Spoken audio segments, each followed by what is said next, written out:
In a faraway land, where the earth could remember every step people took, and the trees whispered secrets from long ago, there was a small village named Orun Mila.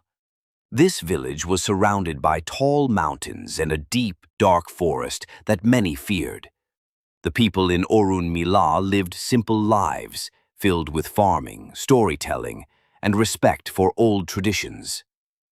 The elders, who were the oldest and wisest people in the village, often spoke of a path inside the forest. This path was called the Path of the Forgotten. They warned that no one should walk there after the sun sets, because those who did would disappear forever. The spirits of the earth, they said, would claim them. But as you know, when something is forbidden, people often feel tempted to do it. Curiosity is a powerful thing. It happened during the festival of New Yams, a special day when the people of Orun Mila gathered to celebrate the harvest. The air smelled sweet with roasted maize and fresh palm wine. People laughed, danced, and shared stories around large fires. That evening, 5 friends sat around a flickering fire. Their names were Oba, who did not believe in old stories; Sade, his brave and sharp-tongued cousin; Duro, a quiet boy with the heart of a hunter; Abeni, an orphan girl known for her strange dreams; and Yemi, the chief's proud and boastful nephew. Yemi, grinning boldly. "I say we prove the old folks wrong. Let's walk the path of the forgotten tonight and show that there are no spirits, just wind and trees." The others hesitated. Every child in Orun Mila knew that story. Yet the idea of proving their bravery, of doing what others feared, made their hearts race. An old woman named Madame Ireti, the village's storyteller, heard them and came closer. Her face was lined with age, and her eyes held the weight of many stories. Madame Ireti, sternly, "Children, do not test what you cannot fight. That path remembers, and it is always hungry." But her warning was ignored. They laughed, brushed it aside, and decided to go. At midnight, when the last fires in the village had died down, the 5 friends crept away from their homes. The night air was cold, and a heavy silence hung around them. They carried small lanterns, their tiny flames barely pushing back the darkness. The forest quickly swallowed them. The trees stood tall like ancient giants, their branches stretching out like arms. The moonlight barely touched the ground. Crickets stopped chirping. Even the wind seemed to hold its breath. "Oba, do you hear that? Nothing, not even animals. It's too quiet." Still, they pressed on. After walking for a while, a strange rustling came from the bushes. An owl hooted 3 times, a bad omen in their culture. Soon they came upon a small stone shrine. It was covered with vines, old carvings barely visible.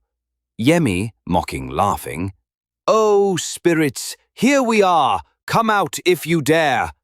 And in that moment, the forest answered. A sudden wind blew from nowhere. The carvings on the stone seemed to shift and twist. Yemi stopped laughing. His face turned pale. He stared at something behind them. "Yemi, what's that?" A shape moved in the shadows. A hand, or perhaps a shadow, touched his shoulder. Yemi vanished, gone, like smoke in the wind. Sade screaming, "Yemi!" The group panicked.